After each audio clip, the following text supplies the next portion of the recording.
Vous venez d'écouter 2 ballades de Yellow Straps dans Passage, et tout de suite on va passer à toute autre chose puisque nous allons passer un moment poétique ensemble. Bonjour et bienvenue dans Tout un poème. Chaque semaine, j'aborderai avec vous la poésie avec un angle nouveau, en choisissant soit une thématique, soit un auteur, soit un style de poème. Et cette semaine, je me lance dans ce premier épisode avec un thème assez particulier, les toilettes. Après la philosophie dans le boudoir, voici donc la poésie dans les toilettes. Dans le Misanthrope de Molière, Alceste dit à Oronte que son poème est bon à mettre au cabinet. Cabinet pour signifier bureau, armoire à compartiment, donc on peut comprendre par là, votre sonnet doit être gardé dans un bureau, donc non publié. Mais selon le dictionnaire Furetière, donc dictionnaire de référence au XVIIe siècle, le cabinet est synonyme de lieu d'aisance. Donc, on peut ici comprendre qu'Alceste suggère gentiment à Oronte d'utiliser son poème comme papier toilette, et donc de se le mettre où l'on imagine. Les toilettes, c'est l'endroit où l'on n'est pas glamour, donc par définition, pas au summum de notre esthétisme. Les toilettes et le bureau d'écriture seraient-ils donc deux espaces si cloisonnés ? Les toilettes sont-ils un lieu anti-poétique par excellence ? Certains auteurs de poésie ont démontré le contraire. Parmi les auteurs de renommée ayant écrit sur les toilettes, je veux dire par là qu'ils ont écrit à propos des toilettes, au sujet des toilettes, l'endroit d'où ils ont écrit restera évidemment un mystère, nous pouvons citer Voltaire, qui a donc écrit « Avant de quitter l'oubliette, jetez vos yeux sur la cuvette, n'imitez pas ceux qui s'en vont, laissant leurs souvenirs au fond. Prenez plutôt la balayette, versez de l'eau avec douceur, frottez ensuite avec ardeur et partez quand la place est nette. » Voltaire, militant pour les toilettes propres.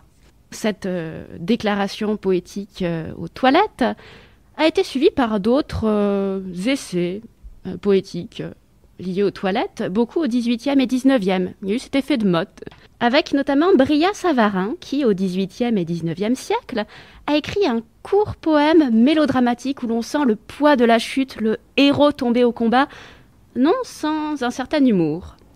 Ici viennent tomber en ruine les chefs-d'œuvre de la cuisine. Dans un autre style, plein de lyrisme et de délicatesse, un poème qui est pour le coup un peu plus connu, qui s'appelle Le Petit Endroit, et qu'on a tendance à attribuer à tort à Alfred de Musset.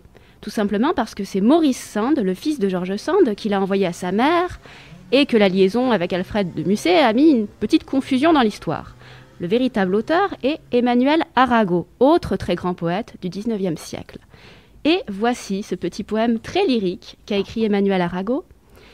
Vous qui venez ici dans une humble posture, de vos flancs alourdis décharger le fardeau, veuillez quand vous aurez soulagé la nature et déposé dans l'urne un modeste cadeau, et pencher dans l'amphore un courant d'ondes pures, et sur l'autel fumant placé pour chapiteau le couvercle arrondi, dont l'auguste jointure aux parfums indiscrets doit servir de tombeau. Voilà, là nous sommes dans le lyrisme et une certaine légèreté, comme quoi on peut tout faire avec le thème des toilettes. Stéphane Mallarmé, au XIXe, lui, a été beaucoup plus expéditif et direct.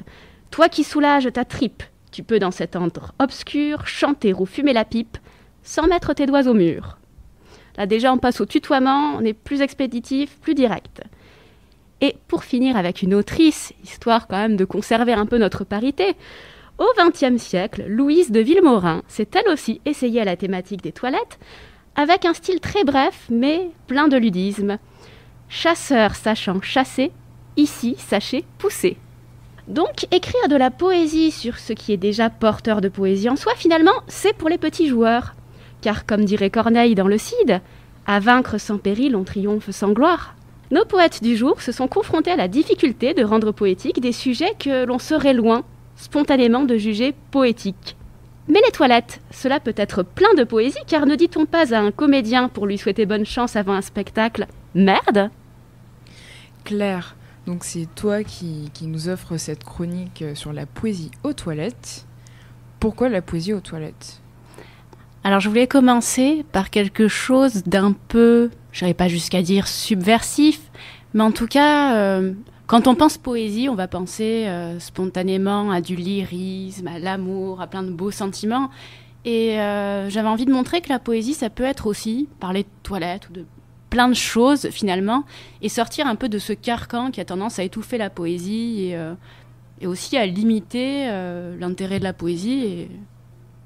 Et donc toi, tu es fan de poésie, c'est un de tes centres d'intérêt majeurs, j'imagine. Oui. Et qu'est-ce qui te plaît dans la poésie ? Oula, alors je lis de la poésie depuis que j'ai 10 ans. Enfin, j'adore ça.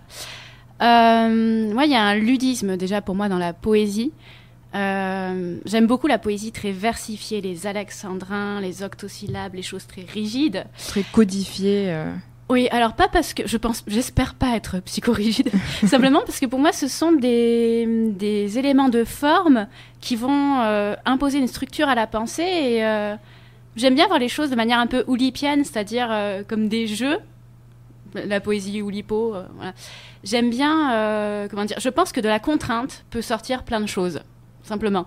Et donc j'aime bien m'imposer plein de règles, j'en écris moi-même de la poésie, me dire, voilà... partir en octosyllabes, en essayant de faire des rimes croisées, des choses. Et je pense qu'en se tordant soi-même dans des contraintes, on peut aller plus loin dans sa façon d'écrire. Mais est-ce que tu penses que ces contraintes, qui sont très parfois lourdes, même dans un texte, ça peut un peu... Bon, dégoûter, c'est peut-être un mot un peu fort, mais repousser le lecteur à bien rentrer dans le poème, dans le texte. Est-ce que tu ne penses pas que toutes ces contraintes rendent la poésie moins accessible pour un certain nombre ? Après, des contraintes, j'ai envie de dire, il y a tellement de types de poésie. Il y a aussi des vers libres, on n'est pas obligé d'être passionné que par les alexandrins. Mais moi, je vois plus un ludisme, une mélodie... On va en perdre conscience finalement en lisant les alexandrins. On n'est pas enfermé dans 12 temps, c'est-à-dire on est dans des alexandrins, mais la musique reste. Ça laisse quelque chose de musical en arrière-fond simplement. T'as des auteurs préférés ? En poésie, oui. Alors j'aime beaucoup Alfred de Musset. En poésie, alors, j'aime beaucoup Marceline Desbordes-Valmore, qui est une très très grande poétesse du XVIIIe siècle, qui a malheureusement été oubliée, alors qu'à l'époque, des gens comme Voltaire lui ont beaucoup rendu hommage. Mais bon, c'était une femme, donc forcément, elle a disparu des recueils. Après, j'aime beaucoup Victor Hugo, Mallarmé, Desnos, j'en ai plein après.